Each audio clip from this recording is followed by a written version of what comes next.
Hari ini kita dalam perjalanan dari Amansalong ke Lumbi Sogong. Setelah 2 hari meliput teman-teman kita di Lumbi Sogong, di sana ada kawan-kawan dari LPTK, UNJ dan Undana. Ada Bapak Atom, Bapak Mustafa dan juga Bapak Carlo.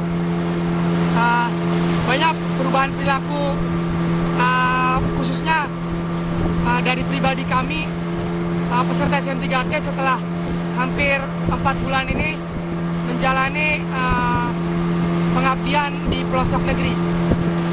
Kami semua berada di Kalimantan, Kabupaten Nunukan. Penempatannya mulai dari penempatan, ada beberapa penempatan yang sendiri, berdua, dan beberapa penempatan yang susah aksesnya. Salah satu yang sangat susah aksesnya adalah di sini, yaitu di penempatan Kecamatan Lumbi Sogong. Kita harus menempuh perjalanan menggunakan perahu kecil atau biasa disebut dengan tempel yang menggunakan 2 mesin motor. Itu kurang lebih kalau airnya tinggi itu bisa cepat, kurang lebih 6-7 jam. Tapi kalau airnya kecil itu bisa memakan waktu 9 jam, bahkan bisa menginap di pinggir-pinggir sungai. Untuk siswa sendiri yang kita lihat dari beberapa penempatan di Nunukan ini setelah 4 bulan, banyak siswa yang sudah sangat dekat dengan guru. Di Nunukan ini kami sangat mudah beradaptasi dengan siswa karena ini daerah-daerah perbatasan. Yang kami harapkan dari siswa adalah mereka mencintai negerinya, yaitu Indonesia.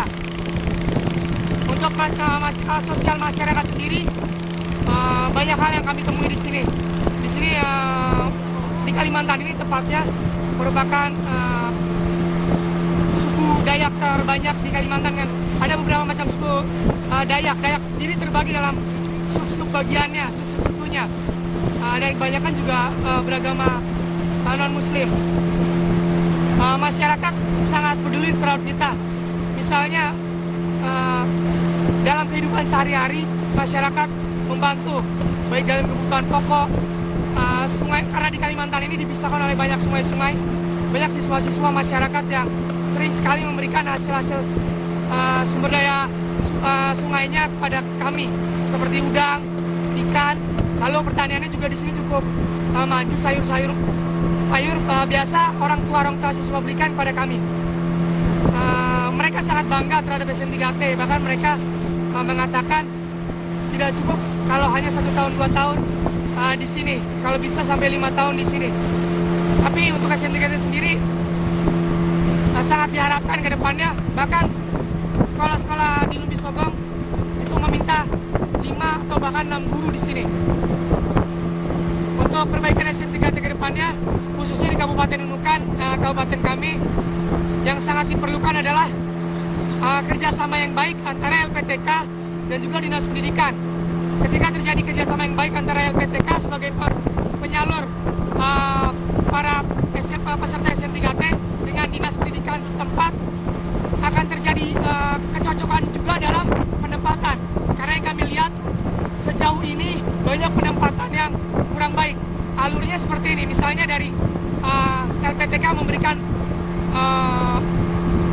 beberapa orang, puluhan jumlah peserta SM3T, lalu kepala sekolah di setiap dinas setempat meminta kira-kira jurusan apa yang cocok untuk sekolahnya. Tapi dalam kenyataannya banyak sekolah-sekolah yang tidak menerima guru-guru yang tepat sesuai dengan jurusannya.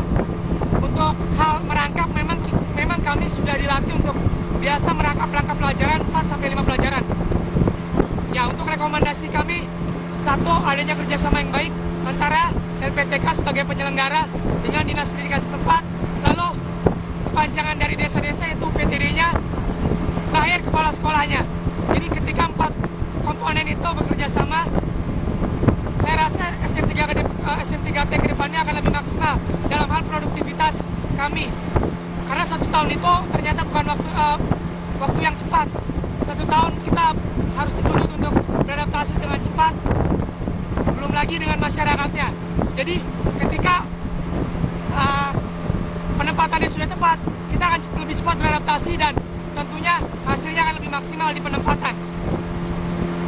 Ya, beberapa harapan saya terhadap SMT3T ke depannya, jangan sampai SMT3T ini putus. Ini adalah salah satu program pemerintah yang sangat baik, khususnya di pedalaman-pedalaman seperti ini. Untuk SMT3T dan harapan untuk SMT3T adanya timbal balik. Jadi setelah kami mengabdi selama 1 tahun, tidak hanya beasiswa tapi pemerintah juga peduli terhadap kami ke depannya, yaitu para peserta SMT3T. Sekali lagi untuk menutup, kami dari Kabupaten Nunukan mengucapkan salam perbatasan. Semoga Indonesia tetap menjadi negara kesatuan NKRI harga mati. Terima kasih. Sebelum SMT3T terjun ke daerah-daerah yang ditempatkan oleh LPTK, kami dari panitia banyak memberikan pembekalan, khususnya untuk kami LPTK WNJ di Kabupaten Nunukan. Kami mendapat pembekalan sekitar 2 minggu itu di Paskas Angkatan Udara Lanut Bandung, Lanut Sulaiman Bandung. Nah, di sana kami banyak mendapat materi seperti materi mengajar, khususnya kurikulum baru, apakah itu sudah sampai kepada di pedalaman. Lalu setelah itu kami juga mendapat pelatihan untuk mengajar rangkap-rangkap, karena ternyata di desa-desa seperti itu hanya 1-2 orang guru yang ada. Nah, yang kami sarankan untuk kedepannya, masih banyak ternyata waktu 2 minggu itu tidak cukup untuk pembekalan secara keseluruhan, karena masih ternyata setelah ditempatkan seperti pos daya, lalu pembekalan secara fisik itu masih kurang diterapkan. Kemarin masih banyak hanya di dalam kelas saja, padahal kita di sana di sini khususnya banyak bergaul dengan masyarakat untuk bagaimana memberdayakan masyarakat setempat, ikut berpikir bagaimana memajukan desa setempat, kreativitas apa yang bisa dibangun di desa setempat. Itu saya rasa kurang lebih cukup 1 bulan waktu untuk prakondisi. Biasanya juga untuk beberapa kegiatan-kegiatan seperti untuk petugas-petugas kesehatan pun yang ditempatkan di daerah-daerah, kami sering sharing bekal mereka sekitar 1-2 bulan. Bahkan tentara pun sebelum diturunkan pembekalannya bisa sampai 6 bulan sampai 1 tahun.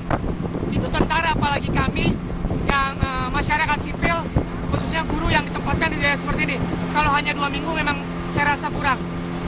Kami di Kabupaten Nunukan ini banyak masalahnya, contohnya kekurangan sumber daya air yang bersih. Di sini banyak sungai-sungai.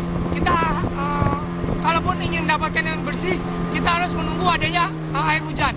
Saya rasa untuk harapan ke depannya bisa ditambahkan bagaimana cara kita pelatihan dari peserta SMT3T sendiri untuk bisa mengolah air ini menjadi air bersih atau filtrasi.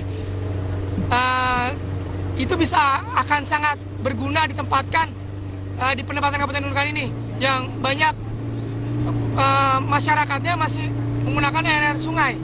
Ketika kita sudah bisa memiliki keahlian dalam mengolah sumber daya air itu, saya rasa itu sangat membantu masyarakat setempat, baik hal dalam kesehatannya, karena jika air itu diolah justru pasti secara kesehatan akan lebih terjamin dibanding air-air sungai seperti ini.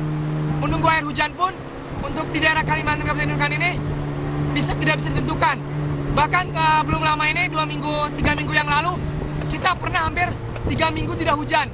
Dan itu kita mandi di sungai dan semuanya kegiatan masyarakat mencuci, masak menggunakan air sungai. Saya rasa pelatihan untuk pengolahan air bersih atau filtrasi sangat dibutuhkan di Kabupaten Nunukan ini.